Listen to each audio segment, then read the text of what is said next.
मेरे बहुत से दोस्तों में ये कन्फ्यूजन होता है कि हम इनकम टैक्स रिटर्न तो फाइल करने जा रहे हैं, लेकिन हमें कौन सा आईटीआर फॉर्म फाइल करना चाहिए। तो दोस्तों मैं बता दूं, यहाँ पे आईटीआर 1 से लेके आईटीआर 5 तक है। अब आपके लिए कौन सा आईटीआर एप्लीकेबल है वो मैं इस वीडियो में डिस्कस करूँगा। तो पहले मैं बात करूँ आईटीआर 1। आईटीआर 1 आपके लिए तब एप्लीकेबल है जब आपकी सैलरी से इनकम हो या पेंशन से इनकम हो और इनकम आपकी 50 लाख तक होनी चाहिए।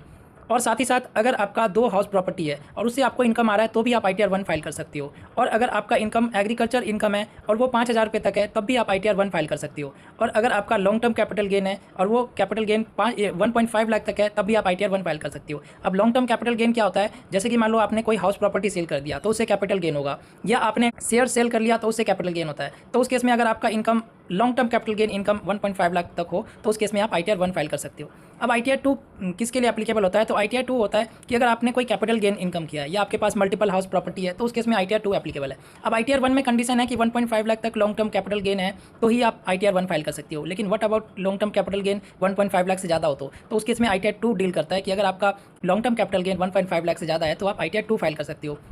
या आईटीआर 1 में कहा गया है कि 2 हाउस प्रॉपर्टी का इनकम आपको आ रहा है तो आप आईटीआर 1 फाइल कर सकते हो। लेकिन व्हाट अबाउट कि अगर आपका 2 हाउस प्रॉपर्टी से ज़्यादा हो और उनसे इनकम आ रहा हो तो उस केस में आप कौन सा फॉर्म एप्लीकेबल होगा, तो वो डील करता है आईटीआर 2। आईटीआर 2 में अगर आपका 2 हाउस प्रॉपर्टी से ज़्यादा है आपके पास और वहाँ से इनकम आ रहा है तो उस केस में आप आईटीआर 2 फाइल कर सकते हो। और साथ ही साथ यहाँ आईटीआर 2 एनआरआई भी फाइल कर सकते हैं आईटीआर 2।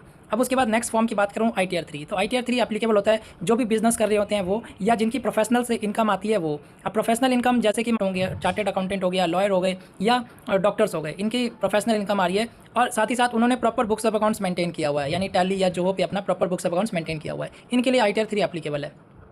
और यहाँ पे ये भी कहा गया है कि अगर आपकी इनकम 50 लाख से ज़्यादा हो तो आप आईटीआर 3 फाइल कर सकती हो।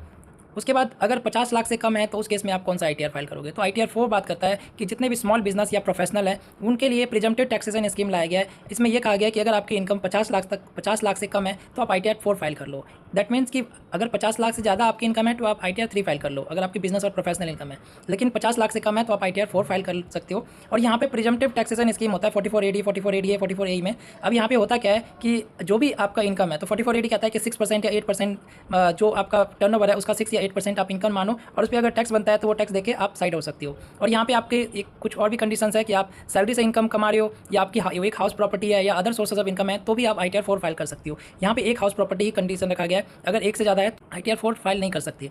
अब उसके बाद आईटीआर 5 की बात करें तो आईटीआर 5 फर्म्स, एलएलपी और एओपी के लिए एप्लीकेबल है। आईटीआर 5 ये लोग फाइल कर सकते हैं, तो इसलिए आप सही सिलेक्शन करें आईटीआर फॉर्म फाइल करते समय। अगर आपने गलत फॉर्म सेलेक्ट कर लिया तो आपको नोटिस भी आ सकता है। ऐसे ही नए अपडेट्स के लिए आप मेरे चैनल टैक्स मेंटर ऑनलाइन को सब्सक्राइब कर ले, साथ ही में बेल आइकन को प्रेस कर ले ताकि इस तरह के नए अपडेट्स आपको टाइम में मिलता रहे। धन्यवाद।